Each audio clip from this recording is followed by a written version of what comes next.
nous a beaucoup mobilisé parce que nous avons mesuré très vite l'importance pour Villeurbanne, cette fois-ci, d'accueillir ici, sur ce site, un équipement de cette dimension.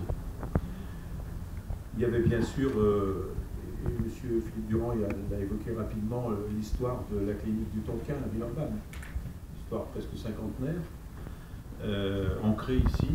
au moment où il fallait déjà, il y a 50 ans, avoir ce qui était un hôpital privé, mais enfin ce qui était quand même avec la vocation d'un hôpital public au niveau de ce qui était des soins qui étaient dispensés. Et nous étions attentifs depuis longtemps, et je ne vais pas trop m'apesantir là-dessus pour ne pas être trop long et ne pas faire trop d'histoire, mais nous étions attentifs depuis longtemps à trouver un nouveau site d'implantation pour la clinique. Différentes pistes d'ailleurs ont été évoquées qui n'ont pas pu aboutir pour des raisons multiples, pour des raisons différentes. Donc il y avait depuis longtemps entre la clinique du Tonkin et la ville de Villeurbanne une histoire ancienne, solide, d'attention réciproque, qui fait que lorsque des perspectives comme celle-ci se sont dégagées, nous avons évidemment eu beaucoup d'engagement et de détermination. Et puis nous étions attentifs aussi, et ça je pense que Mme Vallon reviendra sans doute tout à l'heure, mais vous l'avez dit aussi à votre manière, attentifs à ce qu'un projet innovant, réunissant le groupe, disons l'univers mutualiste pour faire simple, et un groupe privé comme le groupe Capio, ce qui est quand même reste encore aujourd'hui, même si les choses ont été bien écrites, donc je pense qu'il n'y a plus beaucoup d'obstacles à cela, sauf le quotidien sera quand même là, mais en même temps c'était quand même aussi une innovation à laquelle nous étions sensibles, parce qu'on est dans une ville qui a toujours été sensible à l'innovation sociale, l'innovation culturelle, et d'une certaine manière ce regroupement, en tout cas cette synergie qui était nécessaire ici, qui heurtait quand même quelquefois un peu des conservatismes de différentes natures, ou des habitudes, ou des pratiques tout simplement, c'était quand même un bel enjeu. Ça le reste toujours aujourd'hui. Donc il y avait pour tout cela, et pour beaucoup d'autres choses encore, une belle motivation de nos équipes pour rendre possible cette implantation ici sur le site qui était auparavant, déjà depuis quelques années, il n'était plus occupé. L'usine de David Kimmelfeld me le demandait tout à l'heure, l'usine de ABB Entrelec qui a migré vers, peut-être pas des cieux plus cléments, mais un peu plus loin en tout cas de la centralité de l'agglomération. Et nous avons donc été, il n'y a pas beaucoup d'exemples, je crois, dans la vie de la ville où il y a eu une telle mobilisation de nos services au niveau de la DGDU, du service santé, en tout cas solidarité et action sociale. Je pense à M. Mauverman, je ne sais pas s'il est ici, mais il a été votre partenaire, M. Durand, vraiment. Ça nous a permis d'ailleurs, je crois, mutuellement de mieux nous connaître, parce que nous étions nous aussi non pas indifférents les uns aux autres, je l'ai dit à travers la clinique du Tonkin, mais il y a eu une connaissance réciproque, et donc une appréciation de la qualité du travail de chacun, et donc aussi à travers ça de la qualité de nos relations. C'est aussi des moments dans lesquels finalement, qui sont gratifiants sur le plan humain, de voir comment les personnes qui ont chacune et chacun une qualification, une histoire dans leur domaine professionnel respectif, et pour celui de nous de la collectivité territoriale, peuvent se rencontrer et faire en sorte qu'un projet comme cela nous engage et fasse que notre détermination soit grande. C'est en 2012 et en 2013 que ce projet s'est imaginé, s'est dessiné, s'est décidé aussi, depuis la décision de l'ARS qui voulait en quelque sorte qu'il y ait un projet regroupant des entités, celles que je viens de citer, projet de recomposition, on peut dire, et l'ARS évidemment conditionnait un soutien financier qui est décisif et qui l'est toujours aujourd'hui à cette expérience innovante. Le lancement, en fait, a été fait début 2014. La première présentation a été faite à Villeurbanne au sein du Palais du Travail. C'était en janvier 2014.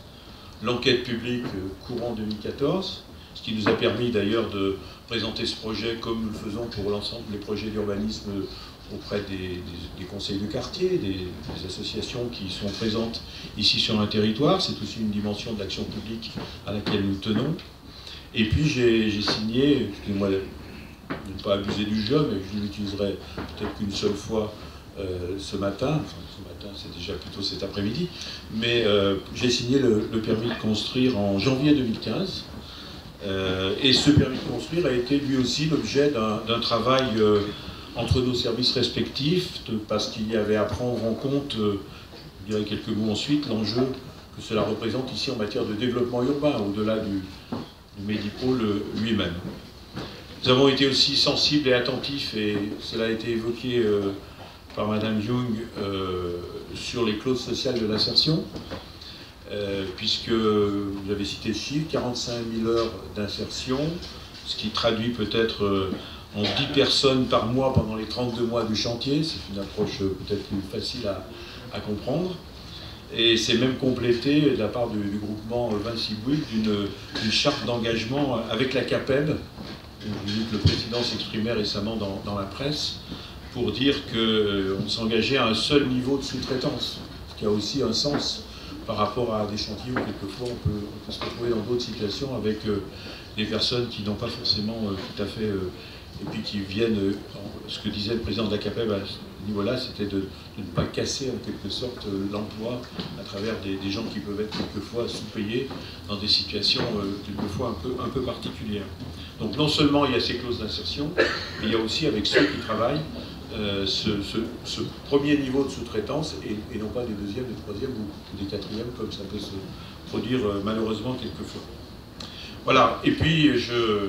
terminerai là-dessus parce que pour nous, au-delà évidemment de ce que ça représente en termes d'enjeux en matière de santé pour un territoire comme celui de Villeurbanne et plus largement pour les communes qui sont autour, dont Lyon en particulier, c'est évidemment un élément majeur du développement urbain dans ce territoire. Quelques personnes, là, lorsque j'arrivais, me demandaient, parce que tout le monde ne peut pas être d'ici, me demandaient quels étaient les bâtiments que l'on voyait à côté. Bon, c'est effectivement Alstom, on dit encore, Dell Alstom, même si aujourd'hui c'est General Electric, qui est une entreprise, enfin qui est une vraie histoire industrielle à Villeurbanne qui se poursuit aujourd'hui dans la modernité. C'est un peu plus en amont, sur le long de la ligne T3, le pôle Pixel, qui lui a une histoire plus récente, mais qui témoigne d'un vrai dynamisme dans le secteur des entreprises liées à l'audiovisuel, aux technologies numériques. Si on va de l'autre, de ce côté-là, parce que je ne pense pas me tromper, même si le chapiteau nous éloigne un peu des points cardinaux, c'est Alstom Transport cette fois-ci, de l'autre côté du boulevard Laurent Bonnevet, Adecco qui s'installe et qui construit son siège, et je n'oublie pas non plus Supergrid, l'Institut de transfert énergétique, qui se situe sur l'enceinte de Supergrid aujourd'hui, Alstom hier, qui est un bâtiment, enfin qui est un centre de recherche et développement qui va regrouper non seulement des équipes d'Alstom, mais aussi des équipes venues de l'INSA, d'autres groupes qui travaillent au transfert de technologies pour faire en sorte que demain les énergies renouvelables, qui sont souvent produites quelquefois loin des sites où elles sont consommées, et doivent bénéficier de nouvelles technologies, notamment en matière de transport du courant continu. Bon, il y a tout un travail à faire sur cette technologie-là pour la rendre en quelque sorte pertinente et adaptée aujourd'hui aux enjeux de développement et de transport qui sont liés notamment au développement durable. Donc tout ça pour dire qu'on est vraiment ici au cœur d'un secteur où l'évolution urbaine est considérable. En tant que maire de Villeurbanne, il m'arrive souvent de parler des gratte-ciel parce que c'est le cœur historique de notre ville. Et comme nous sommes engagés dans une grande opération de rénovation aussi pour doubler en quelque sorte ce centre-ville historique. Mais c'est quand même ici que quantitativement, qualitativement ça sera encore autre chose, c'est à nous d'y veiller, que quantitativement va se faire la plus grande partie du développement de Villeurbanne et aussi de l'agglomération sur la partie Est. Avec au niveau du SCOT des perspectives autour de 30 000 habitants, du tertiaire, de l'habitat, des opérations urbaines qui sont souvent maintenant inscrites dans ce qu'on appelle un PUP, un projet urbain partenarial. Donc nous sommes ici dans un croissant Est, on dit quelquefois, ou une dorsale qui va vers l'Est, qui témoigne quand même de l'évolution ici de notre ville et de notre agglomération. Sans oublier enfin les transports en commun. Je sais que quand on construit un bâtiment comme ça, ceux qui en sont à l'origine pensent à la circulation automobile, au stationnement, mais qui dit stationnement dit circulation automobile avant. Je pense qu'il ne s'agit pas de dire qu'on ne peut pas utiliser sa voiture, mais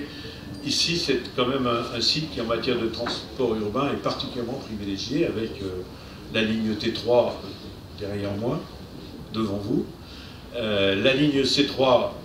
devant moi et derrière vous, qui va entrer dans une phase importante de rénovation avec un double site propre. Et puis, si on veut marcher un peu plus, le métro Bonnevet est quand même à quelques pas d'ici. Donc, il y a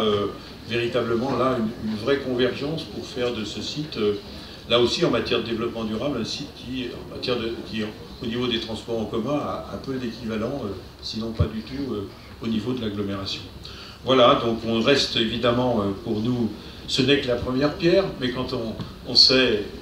M. Durand, l'opinion du chef, quand même les étapes qu'il a fallu franchir, il y a quand même une grande satisfaction, et on attend quand même ces 32 mois de construction avec peut-être plus de sérénité que les étapes précédentes ont pu nous en donner. Alors j'ai bien entendu, je ne sais pas si je l'ai retenu, je savais que c'était en novembre 2018, j'ai entendu que c'était le 26 novembre. J'avoue que nous allons, je ne sais pas si une précision de cette nature, ou je crois à quelle heure nous pourrons inaugurer, ouvrir cet établissement. Enfin, on en retient en tout cas la date, le mois, l'heure, et puis comme il y aura dans cet équipement qu'il y aura un équipement mère-enfant, puisqu'on désigne souvent maintenant, on utilise cette sémantique pour désigner ce qu'on appelait avant des maternités. Eh bien, j'ai l'impression quand même que les faits sont largement penchés sur le verso de cet équipement. Merci.